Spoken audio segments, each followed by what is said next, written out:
Cheers гэрлүүгээ явахдаа 39 минут зарцуулдаг бөгөөд 6 цаг 15 минут гэхэд гэртээ байсан бол хэдэн цагт гэртээ харихаар гарсан бэ? За энэ ч цагийн шулуун зурцгаая. За энд бодцгоё. За үүнийг дүрсэлвэл за энд 6 цагаас өмнөх цаг мөн 6-аас хойших цагийг зуръя. Тэгэхээр 5 цагаас эхлээд 7 цаг хүртэл зургийг зуръя. За энд шулуун шугам зурлаа. За тийм урт биш шулуун шугам зуръя. За гэхдээ үүн дээр ажиглацгаая. За тэгэхээр энд 5 цаг, энэ нь 6 цаг. За өглөөний цаг, оройн цаг аль нь болохыг хэлсэнгүү. За энд 7 цаг гэд биччихье. За өгүүлбэрт хэлэхдээ тэр 6:15 гэхэд гэртээ байсан. Энэ нь 6 цаг болоод 15 минут өнгөрсөн байна гэсэн үг. Бөгөөд 6-аас 7 цагийн хооронд байна гэсэн үг. За тэгэхээр 6-аас 7 цагийн хооронд энд байна. За иймээс 6:15 минутны ийм болно. За хэрвээ илүү тодорхой мэдхийг хүсвэл 6:15 өнгөрөх гэдэг нь 15 нь 6-аас 7-гийн хооронд байна. 1 цагт 60 минут байдаг гэдгийг бид мэднэ. Тэгэхээр энэ зайн 60 минут юм.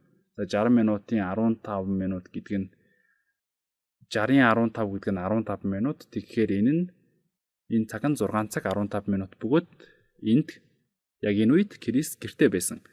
За тэд хэлэхдээ гэрлүүгээ явахдаа 39 минут зарцуулдаг гэсэн. Иймээс 6 цаг 15 минут гэхэд гэртээ байснаас 39 минутын өмнө гэхээр энэ зүүн талдаа бичигдэнэ.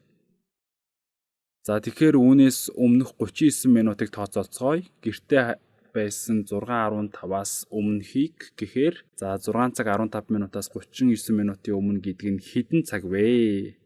За үүнийг дотроо бодцгоё. За энэ тухай бодъё. За хэдэн цаг гэртээ харихад хэдэн цаг зарцуулах вүлээ?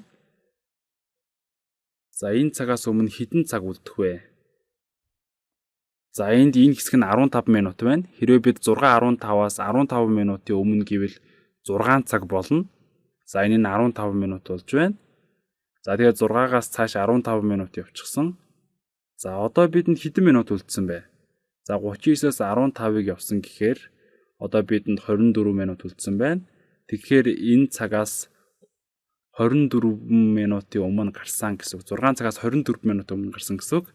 Иймээс энэ цаг нь 24 минут болно. 6-аас өмнөх 24 минут. За тооцоосноо дахин нэг харцгаая. 6 цаг 15 минутаас 15 минутын өмнө гэхээр 6 цаг болно. Мөн 39 минутаас 24 минут нь үлдэж байгаа. За тэгээд 6-аас 24 минутын өмнө гэхээр энд байна. За гэхдээ 6-аас 24 минутын өмнө гэдэг нь 5-аас хэдэн минут өнгөрснийг хэлж байна вэ? 6-аас 20 минутын өмнө гэдэг нь яг 5 цаг хэдэн минутыг хэлж байна вэ? За үүнийг дахин нэг бодвол 1 цагт 60 минут байдаг. Тэгэхээр 60-аас хасах нь 24 нь хэд байх вэ? За үүнийг энд бодъё. За үүнийг цээжээр 60-аас хасах нь 24 нь 36-тай тэнцүү болно. За үүнийг бид цээжээрээ бодсон ч болно. За магадгүй үүнийг хараад үүнийг бид цээжээрээ бодсон ч болно. За энэ нь 10. За бид үүнийг 5-д харгалзуулбал 10-аас 4-ийг хасвал 6 гарна. 5-аас 2-ыг хасвал 3 болно. За үүнийг цээжээр бодвол 60-аас хасах нь 20. 60-аас 20-ыг хасвал 40 болно. За одоо түүнээс 4-ийг хасвал 36 болно. За аль аргаар бодсон бай 6-аас 24 минутын өмнөх цаг нь 5-аас 36 минут өнгөрсөнтэй тэнцүү байна. За энэ цаг нь өөрөөр бол 5 цаг 36 минут гэсэн үг юм.